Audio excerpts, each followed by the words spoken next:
Welcome to Farnborough International 90. It's the 29th Farnborough show and the 9th Farnborough International. It doesn't claim to be the world's biggest air show, but it is widely regarded as the best.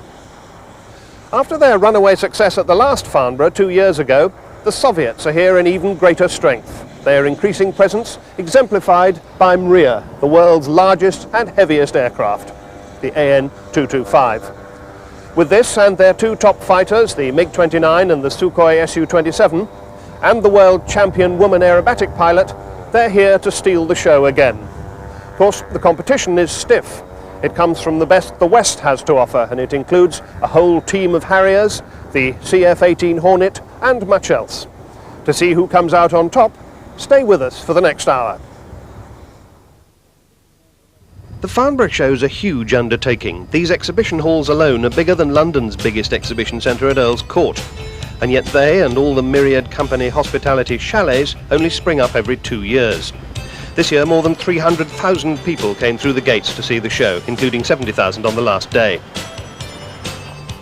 They came to see just about everything connected with the aerospace industries of the world.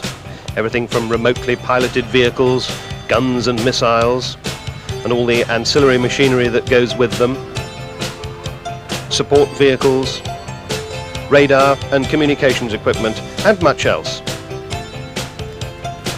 It had been expected that the emphasis of the show would have swung away from military to civil projects, but the Gulf crisis pushed military matters back to centre stage, and the world's manufacturers put their best armaments on display for whoever might want to buy them.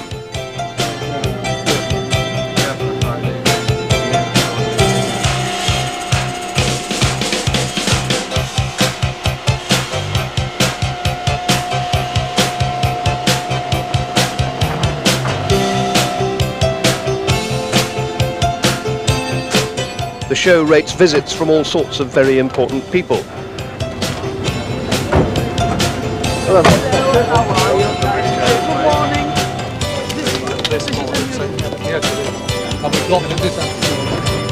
And it's not just politicians and prospective customers. Here's the Duke of Kent getting the royal tour.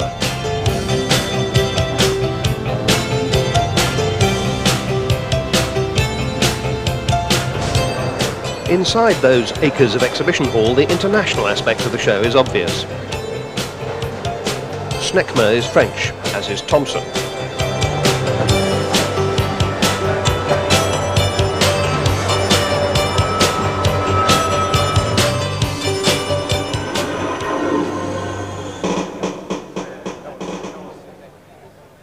The Americans have got a really imaginative way of demonstrating the new flight deck of the Lockheed C-130. During missions involving more than one aircraft. This flight deck mock-up is the actual size it is on the aircraft.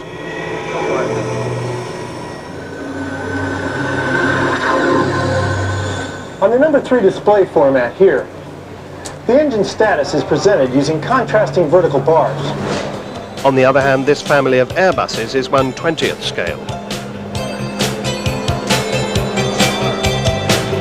Now here's some real international cooperation, US-USSR. But perhaps the supersonic business jet is only for the seriously rich. People who own several Rolls-Royces, perhaps.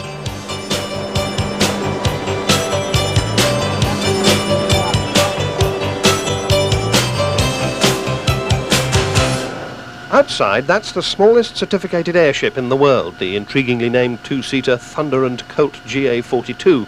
Today it's acting as target for the TV surveillance system on this Bell Textron OH-58D helicopter, providing pictures which can of course be downlinked to a ground station. Take me to your leader.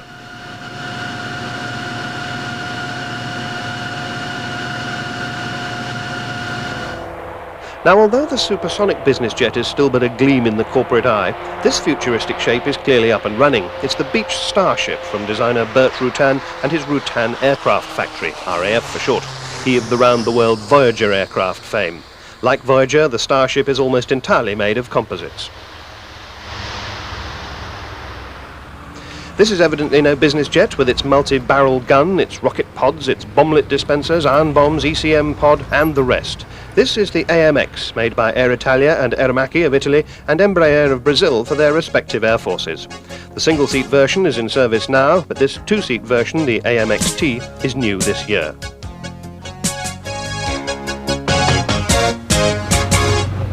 But back to the corporate transport scene. This elegant little four-engined flying boardroom is the Lockheed Jetstar. On its tailplane, it's got a safety feature that may well become common in many other aircraft. Miniature TV cameras, so the pilots can see the condition of the engines, and particularly when they're on fire. If the British Midland 737 that crashed at Kegworth had had such cameras, the crew might well not have shut down the wrong engine.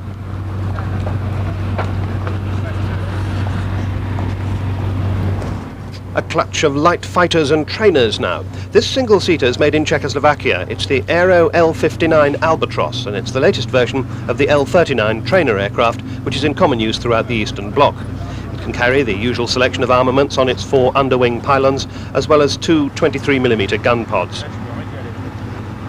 That's from Czechoslovakia. This one's from Argentina. It's the FMA Pampa. You may think it bears a passing resemblance to the Franco-German Alpha jet. In fact, the Fábrica Militar de Aviones, FMA, made use of Alpha jet technology, but they developed it further with computer-aided design and much use of composite materials. One improvement is better visibility over the Alpha jet cockpits. Pampa has only one engine, a Garrett TFE 73122N, whereas Alpha jet has 2 Larzac engines. So far, FMA has only managed to sell 18 Pampas, all to the Argentine Air Force. But its presence at Farnborough shows that they're trying hard.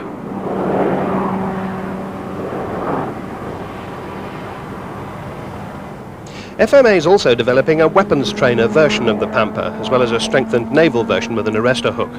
But the Argentine economy is suffering from a general lack of cash, and this is hindering future orders. However, it is clear that this is a manoeuvrable little aircraft, and apparently forgiving of the most ham-fisted student errors. In fact, Pampa is in fierce competition for the most lucrative of trainer contracts to provide the 800-odd aircraft that will be required for the US JPATS, and this is one of its several competitors.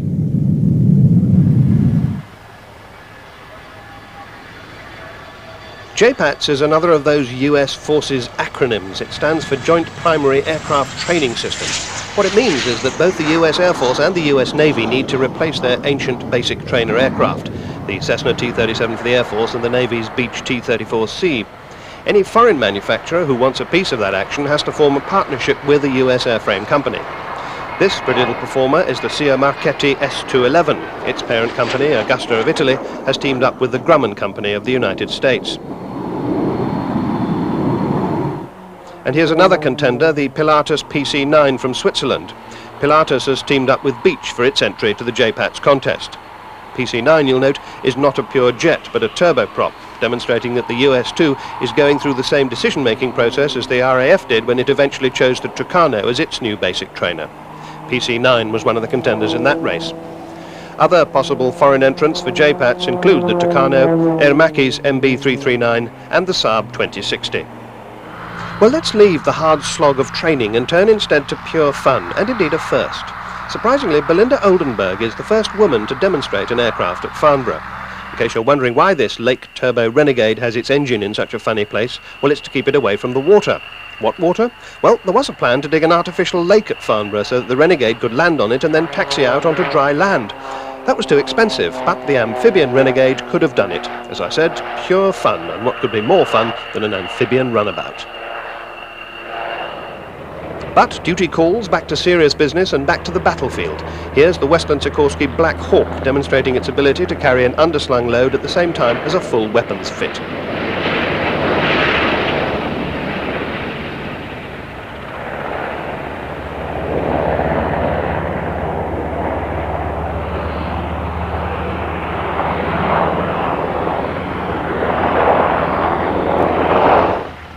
That's a long-line light strike vehicle swinging on the end of the strop there. It weighs just over 4,000 pounds fully laden, but in fact Black Hawk can take double that load on its cargo hook.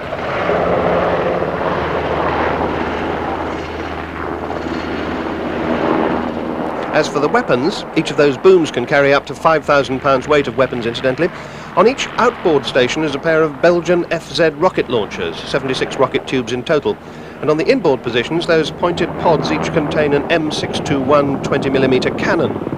Black Hawk is a big helicopter, maximum all-up weight of 22,000 pounds. This is a Lynx, maximum all-up weight less than half that.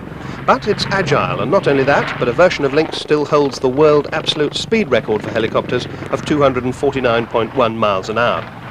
This is the HAS-3 version of Lynx, the one the Royal Navy uses. Unlike the British Army version AH-1, it has wheels instead of skids. It also has a so-called harpoon underneath, which latches it onto the deck of a ship in rough water so that it doesn't slide off. In Royal Navy service, its role is to attack submarines or surface ships using its sea skewer missiles, Stingray torpedoes or depth charges.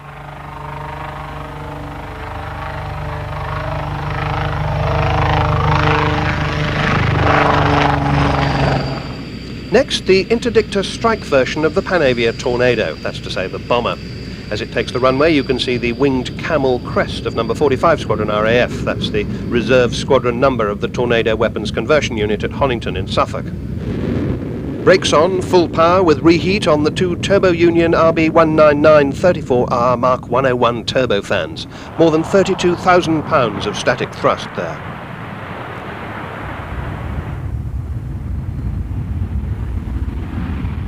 Tornado's a swing-wing aircraft, variable geometry in the official phrase, and here it's got the wings fully forward with the leading edge sweepback just 25 degrees. On the outboard weapons racks under the wingtips, well, on top of them when it's this way up, it's got the Swedish Bos 107 chaff and flare dispenser for defence against missiles. That's on the starboard wing, and the British Marconi Sky Shadow ECM pod on the port wing. That's got both offensive and defensive roles. The inboard racks under the wings, they're empty at the moment, can carry either weapons or extra fuel tanks. With the wings fully back here at 67 degrees of sweepback, the weapons racks still have to point exactly forward. Under the fuselage are the girder-like rails which carry more weapons, bombs, cluster weapons, air-to-surface missiles, the lot. Add the two cannon in the nose and you've got a formidable weapons system. Now here's an old stager. It's the BAC 111. In its 27 years of service, the 111 became the best-selling British jet airliner. Now it's taken a new lease of life for this conversion by D. Howard of Texas, which replaces the Spey engines with up-to-date Rolls-Royce Tay 650s. The new machine is 20% quieter and its range is up to 500 miles better. I'm not sure that the high T tail likes the application of reverse thrust, however. The RAF's new turboprop basic trainer now, replacing the Jet Provost after more than 3 decades of service, the Shorts Tucano. The first course of Tucano-trained students graduated at RAF Church Fenton near York in August 1990. No student here, though, as Shorts Chief Test Pilot Graham Andrews gets into a little spin or two. From a full-power vertical climb, a positive spin. As he flattens out inverted, power off and into an inverted spin. He says he only invented this manoeuvre because he wanted to demonstrate Tucano's spin characteristics and he wanted to make it exciting. I think he succeeded. Sad to say, he's parted company with Shorts. He's now a Civil Aviation Authority flight checker. But I hear Shorts may want him back to demonstrate their Tucano at Paris next year. Incidentally, you may have noticed this aeroplane is civil registered. It's a Shorts prototype. This is definitely civil registered, and you might get a clue as to the intentions of pilot Alan Wade if you note that the sponsor's name on the side of the aeroplane is upside down. It's a Pitts Special, probably the world's most famous aerobatic aeroplane, designed by Curtis Pitts in 1942 specifically for competition aerobatics. This is the S2B model dating from 1983. So Alan has done half a loop, but instead of doing the second half, he pushes up. Lots of negative G here, making a big S in the sky.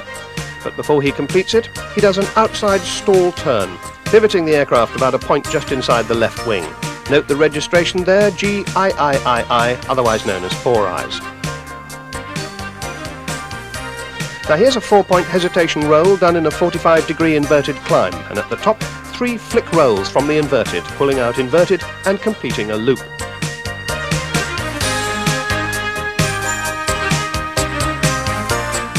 Two points of a 4-point roll and then pushing up again into a half outside loop, and at the top, a full positive flick roll.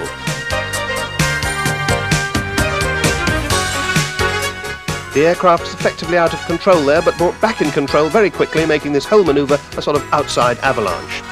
As he does another portion of an outside loop, it's worth noting that during his display, Alan Wade puts the Pitts and himself through some 60 roll revolutions of various kinds, and he pushes or pulls high G loadings up to 6 times in each minute.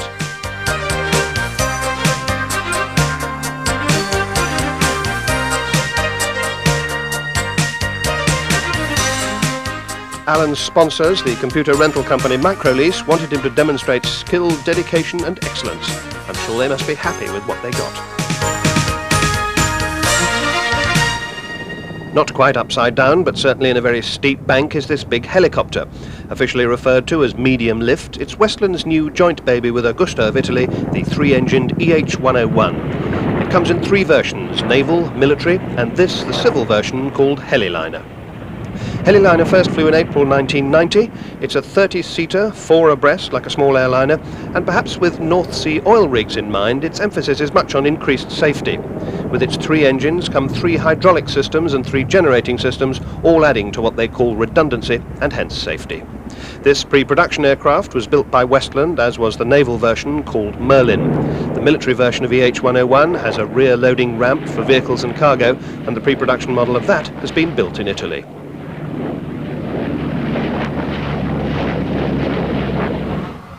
Well, let's look at a few real airliners now, starting with British Aerospace's quiet duo, the 146 and the ATP. We'll also take in some other current successes from BAE, the 125 and the Jetstream. In case you should think we're being unduly nationalistic here, let's remind ourselves that Britain's aerospace industry is the world's 3rd biggest after the Americans and the Soviets. Anyway, during Farnborough week, the 146 became Britain's best-selling commercial jet of all time, with orders reaching the 300 mark. It comes in 13 different versions. Here, this 146-200 is in the colours of the Swiss regional company Crossair, where with its 4 engines they call it the Jumbelina. It's a bit ironic, really. This advanced turboprop ATP and some versions of 146 are in competition with each other. But BAE says that ATP wins on short, so-called thin routes. The airline LAR, for instance, shuttles it round Portugal with up to 14 sectors in a day. 200, 400, 600, now it's 1,000. The latest version of the highly successful business jet is called the BAE 125-1000 series. It's bigger than the 800 series, it's got Pratt & Whitney Canada PW305 engines, and it can go transatlantic in either direction. And the Jetstream 31, the 300th Jetstream, was delivered during Farnborough week with orders for another 100 plus. Well, let's leave the comfortable world of airliners and get back to what the fee-paying airshow customers really like, the hot jets. Not at all abashed by the novelty of seeing some of the Soviet jets, General Dynamics gave the spectators all the excitement they've come to expect from the F-16. The atmospheric conditions helped too. General Dynamics put smoke generators on the wingtip missile positions, but they couldn't have counted on the moisture in the air being just right to produce those streamers from the wing roots.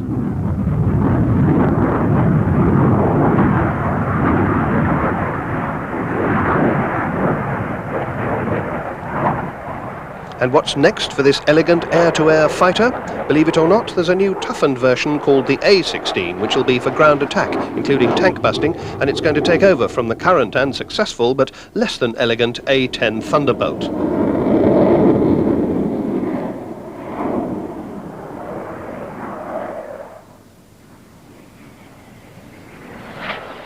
This extraordinary machine is what's next in the 4-seater business market.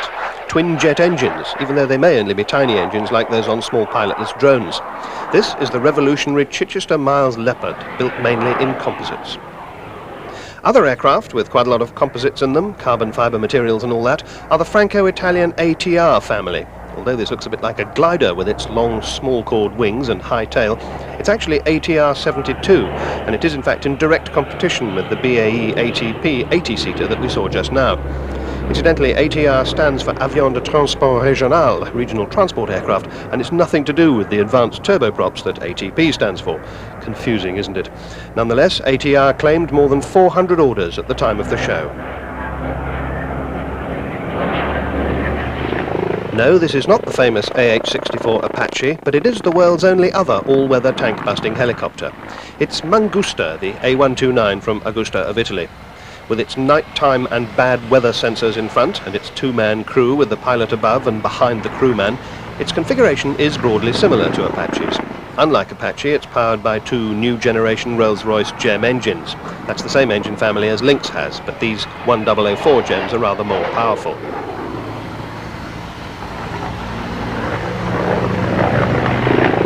Mangusta was designed for the Italian army, and it seems that Augusta is slightly out on a limb, since most European military helicopters these days are built in some kind of joint international collaboration. One of its competitors in any competition for the future British Army Air Corps attack helicopter is the Franco-German Tiger, but that doesn't fly until 1991. Also in strong contention for that British order is the AH-64 Apache itself. But as McDonnell Douglas shrewdly indicates, it's so far ahead of the competition, it's, as you might say, out to launch. Missiles, of course. Another no-show exhibit at Farnborough was this, so we'll have to content ourselves with seeing it take off from another secret research establishment, the so-called Lockheed Skunk Works in California. I must say it does seem to need a long takeoff run. But anyway, this is Stealth, the fighter, otherwise known as the F-117A. The reason it didn't appear at Farnborough was said to be the same as for Apache, it was required to be in the Gulf. You'll probably have gathered that this is an extract from a manufacturer's video, but it certainly gives you the idea that this really is something straight out of Star Wars. But it is this extraordinary shape, along with the use of non-reflecting surfaces and shields for the hot engine jet pipes, that enable this extremely expensive piece of technology virtually to avoid detection by conventional sensors.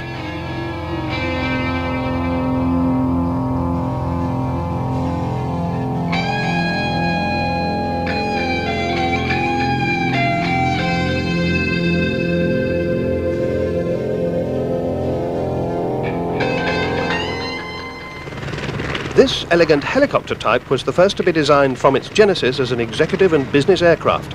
Well, that's what it says in the blurb. These are Sikorsky S-76s. They're up to 12-seaters, but their forte is for between 1 and 6 VVIP passengers, transported in leather-seated, walnut-fashioned luxury. The front one was sold during the show by Air Hansen, and the other is available from them for rent at a fee. Now this thing looks a bit like a jet, but it sounds a bit like a small motorbike. It's the Flugzeugbau fan trainer, and that gap behind the pilot houses a ducted fan, i.e. a propeller in a case, driven by an Allison 250 turboshaft engine. You have a choice of two engine sizes, 450 shaft horsepower or 650, and this is the 650. It's nicely aerobatic, it's a two-seat basic trainer, and its German manufacturer has sold it to the Royal Thai Air Force.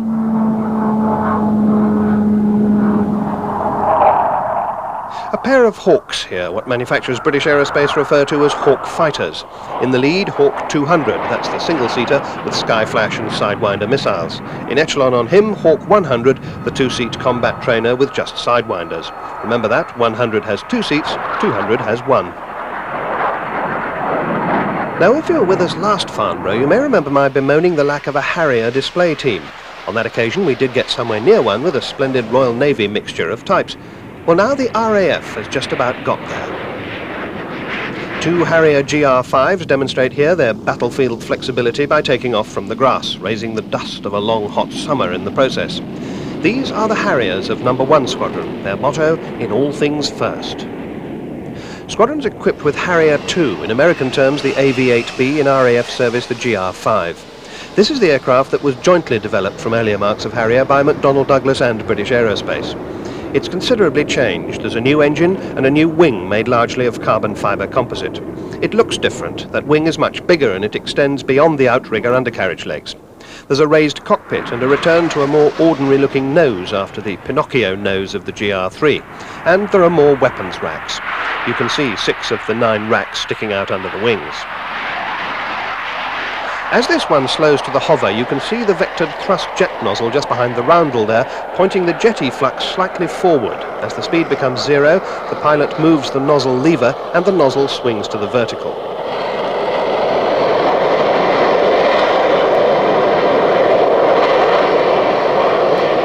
Coming up in a moment, when this Harrier gets back into conventional flight, a perfect example of a Derry turn.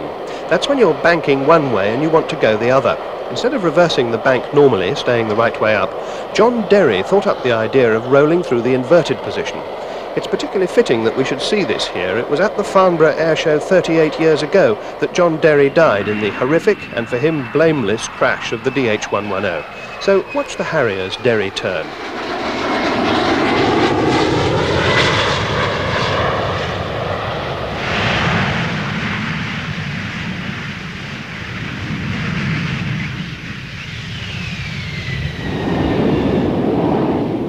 As this one flies slowly by, you can clearly see above the engine intake there another development, the leading edge root extension, LERX for short. That was added to improve agility in air-to-air combat, dogfighting to you and me, And under the fuselage, those strakes combine with an air dam that folds down in the hover to improve the hovering performance near the ground.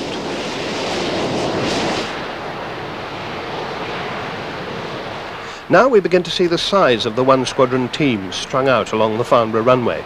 As is only right and proper, they're being led by OC 1 Squadron Wing Commander Ian Harvey. And as he calls them into line, you get a real impression of how a hovering Harrier is just balanced on a pillar of hot exhaust.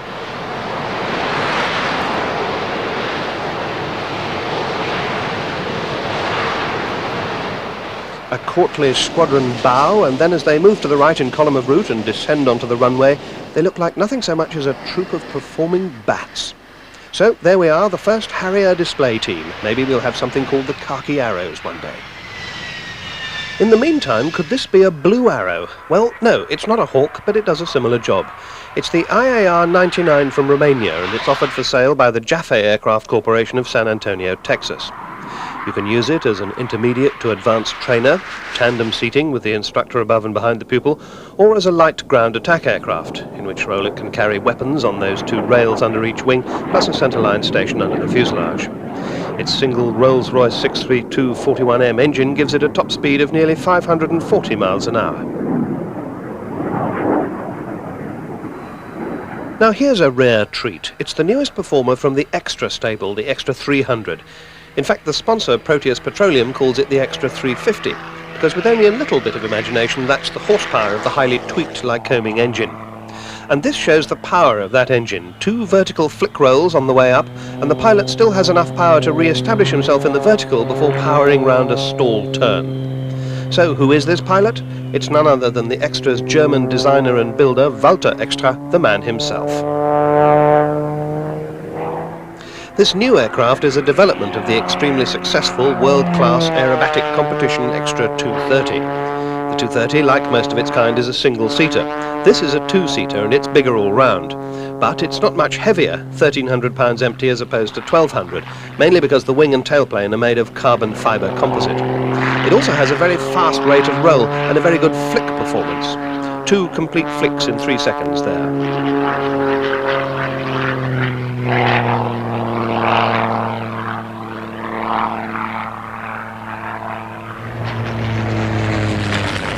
Now here's an interesting way of making your approach sideways. Let's hope he doesn't touch down like that. It won't do the wheels any good at all. Talk about leaving it to the last minute. Walter Extra and his extraordinary plane. Now this is something the Society of British Aerospace Companies would not have expected at the show 4 years ago. Then the RAF's airborne early warning aircraft was going to be the Nimrod AEW. But that project was cancelled amidst much recrimination, and so the RAF went for this Boeing E-3, which it calls the Sentry AEW-1. This was actually the first flight of the Sentry out of its new base, RAF Waddington, near Lincoln, and that striped rotodome is 30 feet across, the size of a bus, and 6 foot thick. It goes round once every 10 seconds. Well, we've suggested khaki arrows and blue arrows, but here's the genuine article, the Royal Air Force Aerobatic Team, the Red Arrows, or as their abbreviated radio call sign has it, Reds.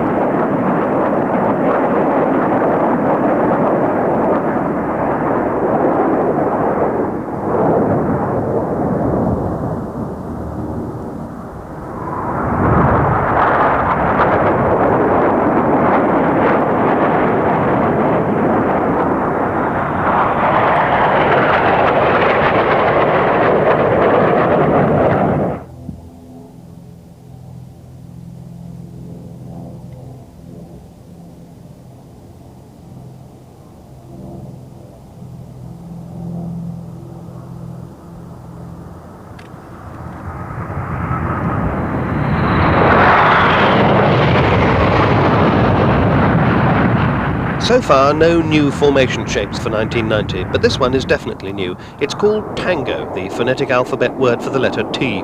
Difficult to fly, not only because there are 5 aircraft abreast, but also because it's 5 aircraft long and it's hard to keep the tail from whipping.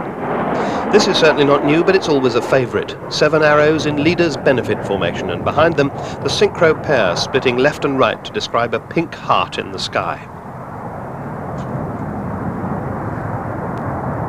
As the heart is completed, the others, by now in the V shape of the formation called Big 7, swoop through the centre of the heart and cascade over the heads of an enraptured audience.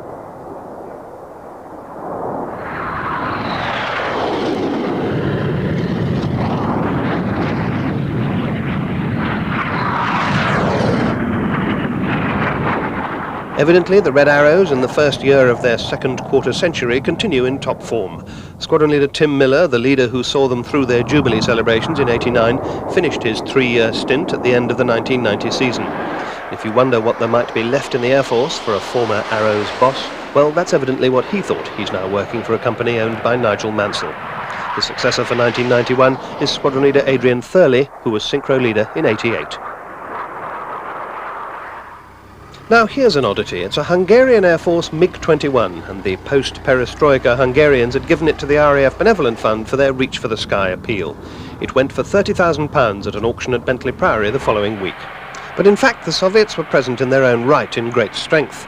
Perhaps it was the startling success of their appearance at the last Farnborough, and indeed at the Paris show. Whatever it was, they had evidently decided that they should be across the whole spectrum, from the smallest participant in the show, this Antonov Troika microlight, to the biggest. We'll get to that later. In the meantime, here's something very special. This, I think, has to be the longest torque turn that I've ever seen.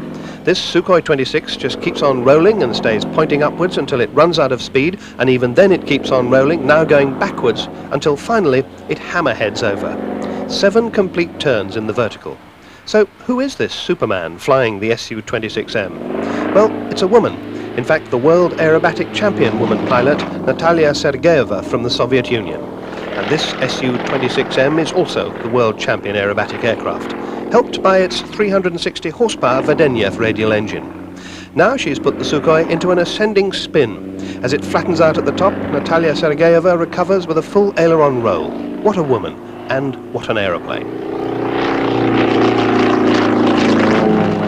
Okay, back to the airliners. This strange-looking aeroplane looks like posing a serious challenge to the supremacy of British Aerospace's best-selling Jetstream.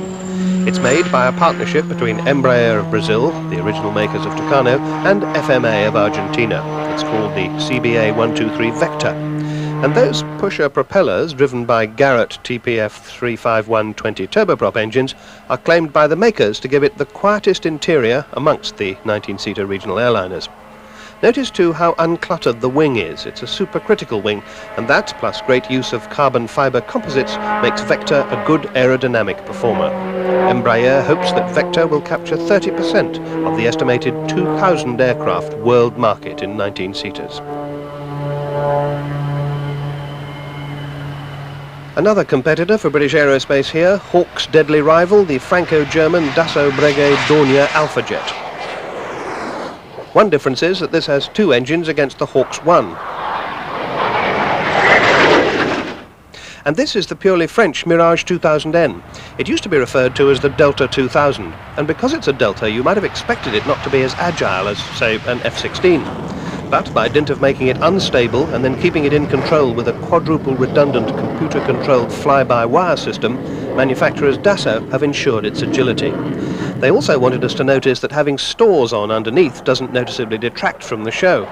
Here there are Magic 2 air-to-air missiles outboard, AS-30 standoff strike missiles inboard, and a fuel tank under the fuselage.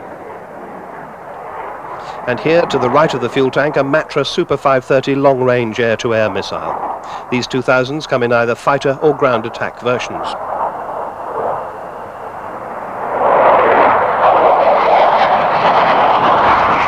This one is the latest version, an air defense fighter only. It's a private venture by Dassault, and it's called 2005.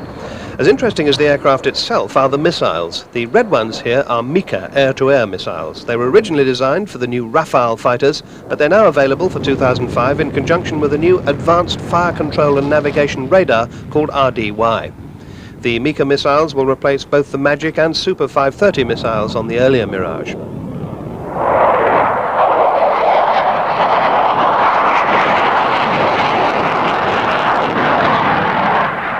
The makers of that RDY radar, Thompson CSF, make impressive claims for it. They say it can fire off older generation missiles first and then fire these Mika missiles simultaneously against as many targets as there are missiles. And it can also be a ground mapping navigation radar. But let's return our attention to the aircraft. See how the smoke trails from the wingtips are bending sharply up from the trailing edge of the wing. That's an indication of how much lift that wing is generating as the aircraft is pulled round in these steep manoeuvres, and hence how much G is being pulled. Clearly, Dassault have found out how to overcome the relative lack of agility of the Delta.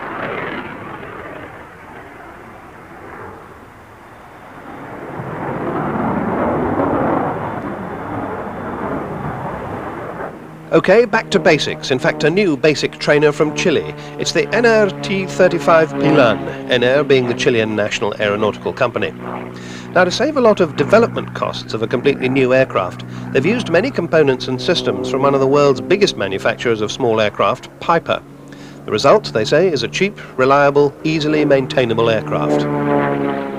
It does have retractable undercarriage, although it seems here that the port leg is not too keen on extending upside down. Ah, there it goes, gear down and locked now, the T-35 Pilan. Okay, what's wrong with this picture? Here's a clue.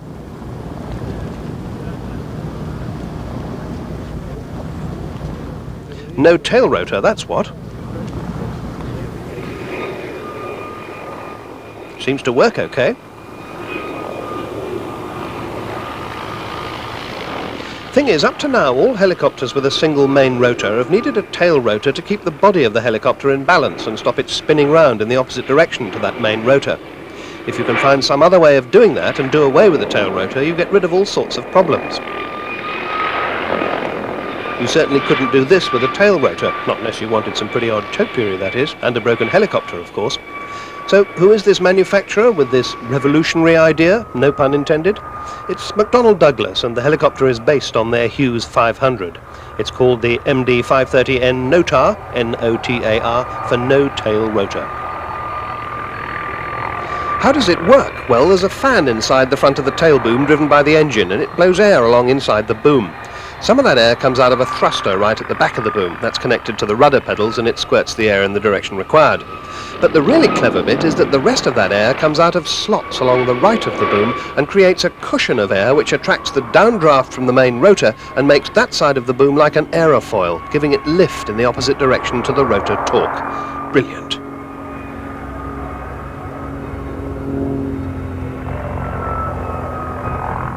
Now something of which you don't get much at Farnborough, nostalgia.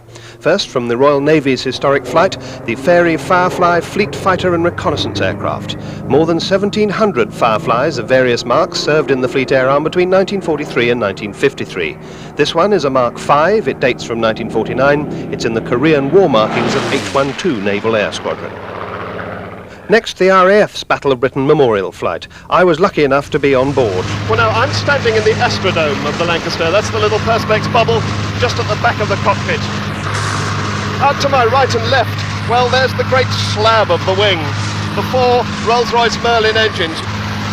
And then, just out on our wingtips, the Hurricane on one side, the Spitfire on the other. A most exciting sight to see it from this angle. And to bring us back up to date, a formation bridging the gap between those wartime aircraft and the present day.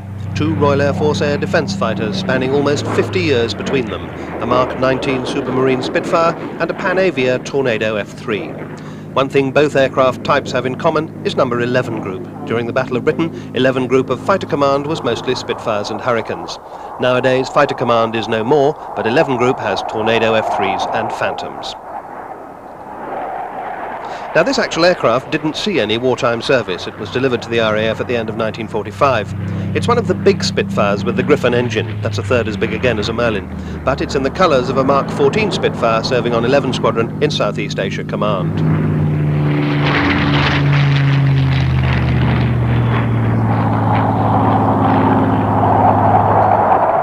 And the F3 is from 229 Operational Conversion Unit at RAF Coningsby, otherwise known as 65 Reserve Squadron.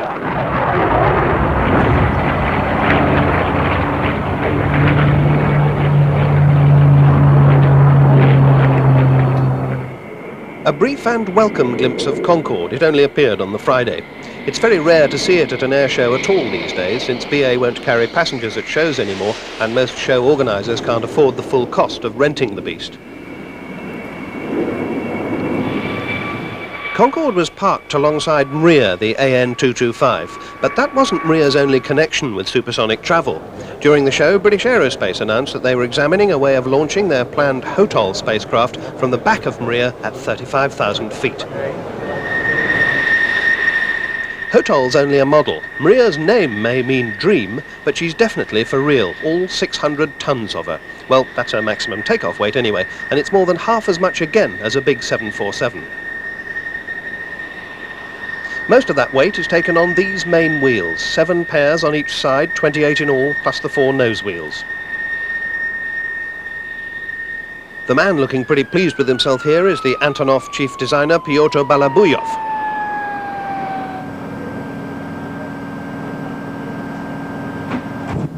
And this is not the Antonov stand in one of the exhibition halls, it's the belly of MRIA.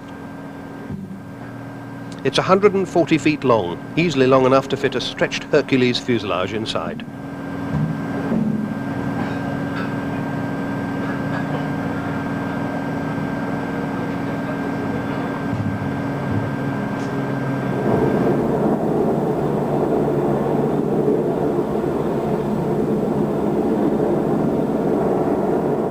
The flight deck looks as if it would be good for a reasonable sized party as well. No sign of the glass cockpit though, which is interesting because first flight was only 2 years ago, and Western aircraft of comparable age are nearly all TV screen instrumentation rather than these sorts of conventional dials. But of course everybody wants to see MRIA.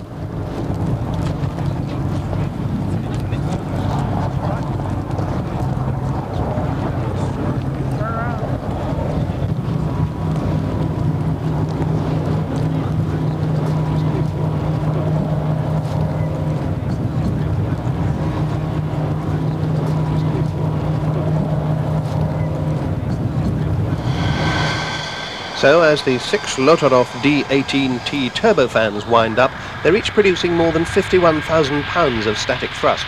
That's about the same as for a 747 engine, but of course there are only 4 of those. The outer engines are kicking up the dust because they're well over the grass, despite the Farnborough runway's 150-foot width.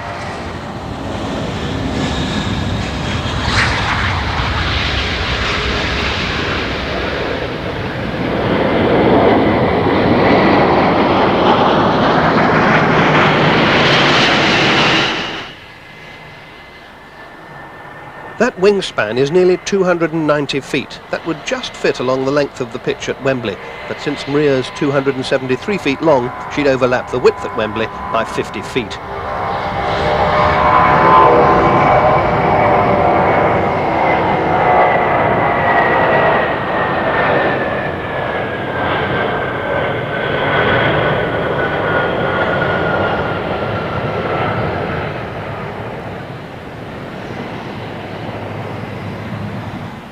Those lumps on top are where the mounting frames would fit for carrying a spacecraft, whether British, Soviet or American or whose ever.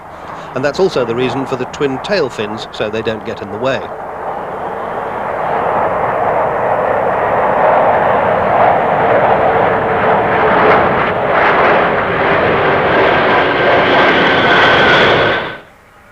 As she tips down on final approach, you can see the more than 2/3 span of the slats on the leading edge. Antonov say that with the maximum payload she needs a runway length of more than 11,000 feet. No problems today when she's virtually empty. A nice kick-off of the drift at the last minute and MRIA settles back onto the runway. But not for long though. There she goes again, test pilot Alexander Galinenko clearly enjoying himself.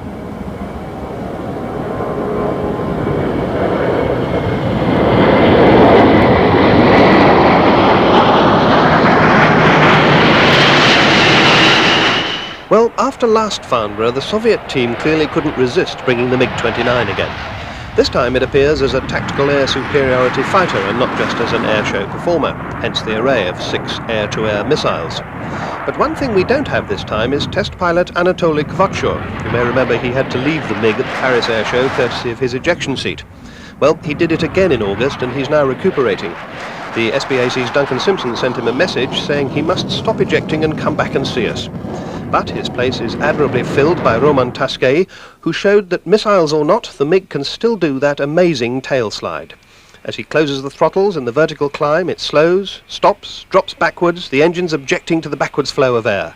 But the engines don't go out, they keep going, and the MiG-29 shows again it can do things that Western fighters can't. Something else that no one in the West is doing, as far as I know, is the Cobra.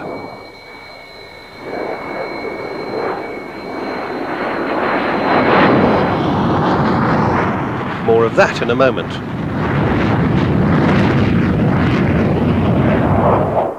Well, just for the sake of comparison, and looking not dissimilar, here's one of those Western fighters, the McDonnell Douglas CF-18A Hornet.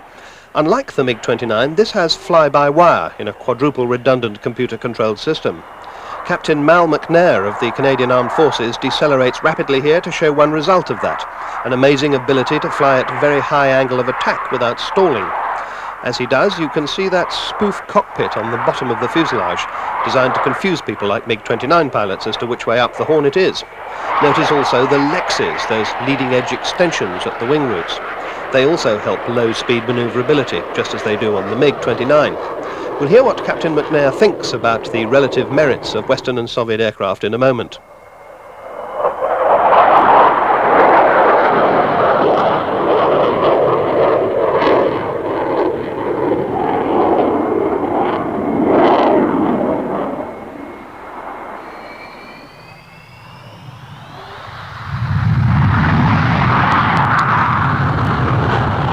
But he's not up against just one aircraft, here's another, the bigger and considerably heavier Sukhoi Su-27 on its first visit to Farnborough. Heavier it may be, but like the MiG-29, it has a thrust-to-weight ratio at takeoff weights of better than 1:1. This one does have fly-by-wire, and although it's not carrying any air-to-air missiles, it can carry 10 of them compared to the MiG's 6. They both have a built-in 30mm cannon.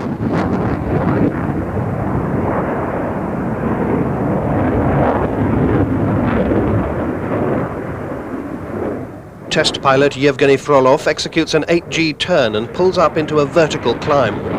But now he's treating this 22-ton aircraft like world aerobatic champion Natalia Sergeyeva treats her little 1-ton Su-26 competition aircraft. That was a spin. It really is extraordinary. Last year, and this year as we've just seen, the MiG-29 did a tail slide. That's just not done in big jet fighters. Now the Su-27 does an ascending spin. I've never seen a big jet do that before. Now, we saw the MiG-29 do its Cobra. How's this for size from the Su-27?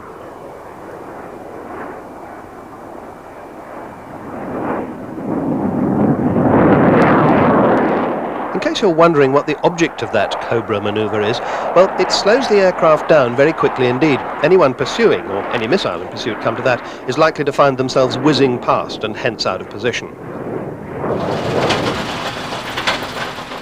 But now, as Yevgeny Frolov gets out of the two-seat version of the Sukhoi, the Su-27UB, it's a chance for two top pilots from different hemispheres to demonstrate real glasnost in action. As he meets Captain Mal McNair of the CF-18 Hornet, they both seem unaware that they're standing in front of another great Western fighter, the F-16.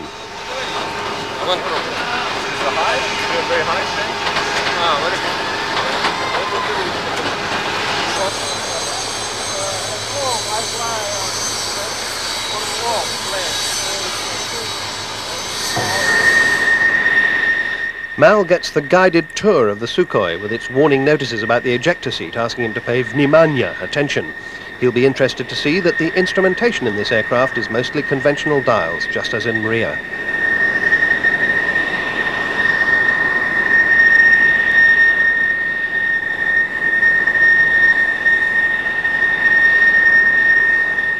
And when he shows his jet to the Soviets, with its glass cockpit presentation of information on TV monitors and data screens, there's no doubt about how he feels about the comparisons between their fighter and his. I think it compares pretty favorably with Western fighters as far as airshow performances. As far as what it would do as a weapons platform, that hasn't been proven yet, and hopefully won't be proven in the future, but in my personal opinion, not the opinion of my government, I think the Western fighters still hold an edge in the avionics and the weapons systems we have on board. But not perhaps in the Cobra, although there may be some doubt about whether it really is a tactical manoeuvre or just an airshow trick. Whichever it is, they loved it at Farnborough. So, for pure entertainment and for the second time running, the Soviets have stolen the show at Farnborough, which is of course an international event and has been for the past 9 shows. But 1990 was also the year for a singularly British event, which was celebrated just 6 days after Farnborough ended. The sky was blue, a huge royal standard fluttered bravely over Buckingham Palace, and the Queen's Royal Air Force was on parade. Thousands of people turned out in London to celebrate the 50th anniversary of the Battle of Britain, that epic struggle that officially lasted from July until October 1940. Her Majesty took the salute from the marching representatives of the 17 Battle of Britain squadrons that still exist in today's RAF. As well as the ordinary people, there was a distinguished gathering of the great and the good.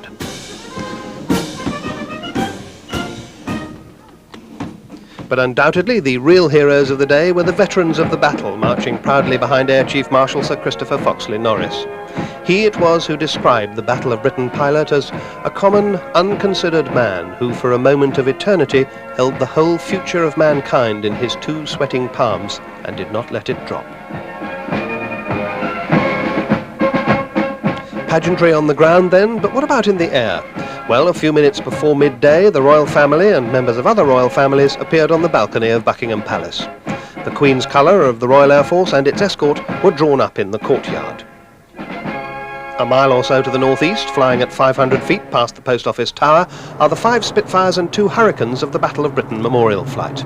In the lead is the Mark IIA Spitfire flown by Air Vice Marshal Bill Ratton. He's the present-day Air Officer commanding No. 11 Group, and he commands most of the RAF's air defence forces. In 1940, it was 11 Group that took the brunt of the German onslaught on Britain.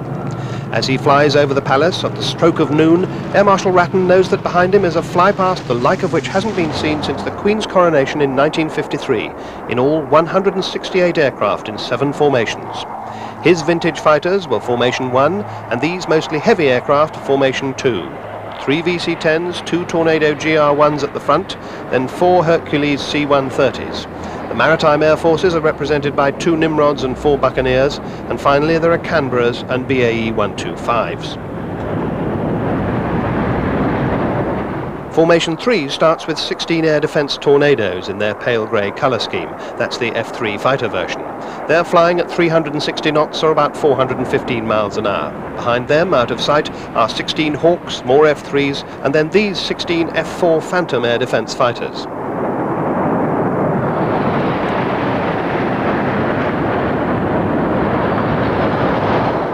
Next in the stream, Formation 4 starts with 16 GR-1 Tornadoes. That's the bomber version in its low-altitude camouflage colours.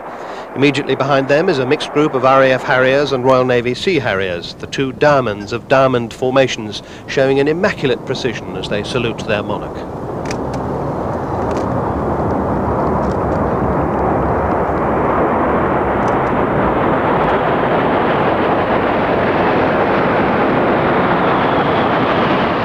Behind the Harriers, more Tornadoes, and finally in Formation 4, 16 Jaguars.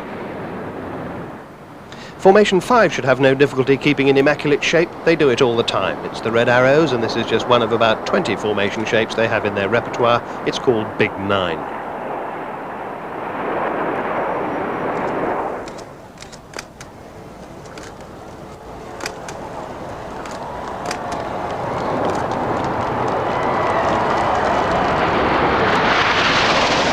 Once again, I was lucky enough to be on board the next aeroplane. This really is the most extraordinary sight. Flying low over London on this perfect sunshine day, you can see the whole of London spread out before you. And I can see ahead of me the Mall, I can see the monument at the end of it and Buckingham Palace. And there we are, at 700 feet, in a World War II Lancaster bomber, right over Buckingham Palace. And finally, skimming in at 500 feet, the solo Spitfire and Hurricane in a climactic break in front of Her Majesty. That climax to the 50th anniversary Battle of Britain flypast ends our coverage of the 2 great aviation events of 1990 in Britain. But we'll leave you with a unique occasion filmed during the rehearsals for the flypast. All 8 Battle of Britain Memorial Flight aircraft in formation. It's never happened before, it'll probably never happen again. Goodbye.